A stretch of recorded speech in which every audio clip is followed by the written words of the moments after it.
Today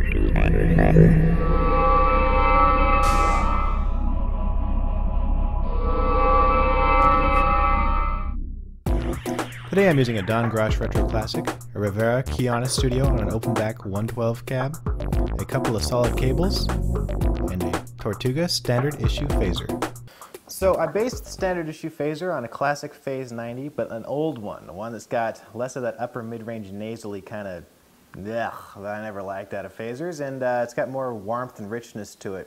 Almost like a rotating speaker effect, but not quite, because for that you should buy a Neptune. But anyway, this is very cool in the fact that you have really two identical sets of controls you can switch between. So it's like having two phasers in one. Stun and kill. And yes, they are exactly the same. Force and width on each one of them do the same things, but you can set them up however you like. Force being depth, width being rate, but those are boring, so force and width are cooler. So for instance, here's the guitar on clean by itself.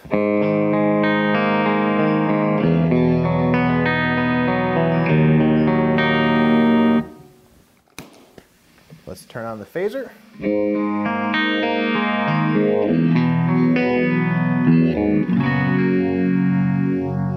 Turn up our force, we get a little bit more of the effect in there. A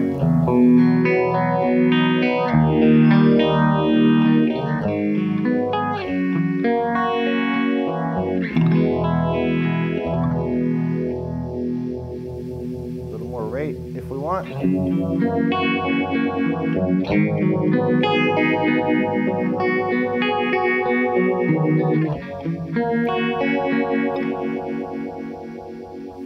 I like to set mine kind of around there.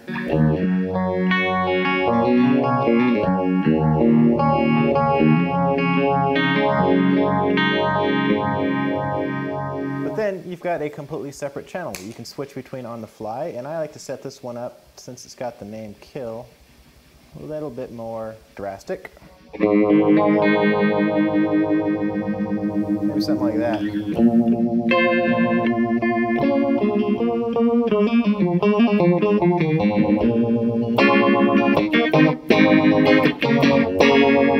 But I also have my original sound.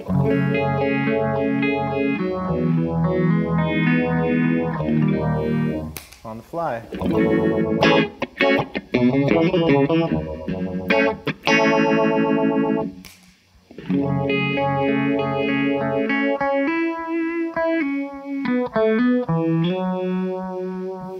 And of course, it's got all different kinds of things you can do. You can keep your depth down, turn your rate up, and get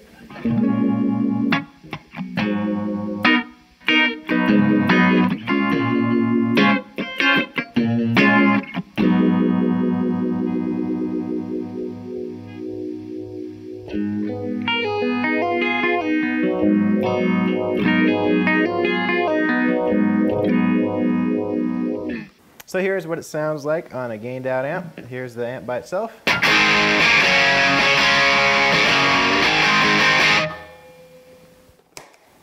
And of course, here's the sound everybody wants to use a phaser for.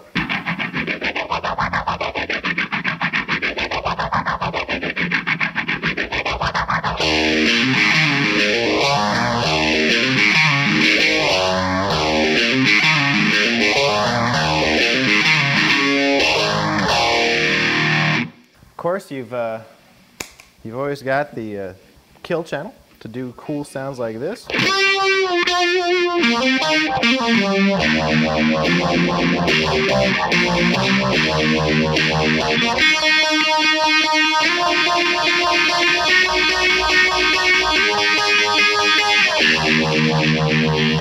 But then you, of course, can go back to the other one and still do more of that if you want to, because you got the two very cool different channels.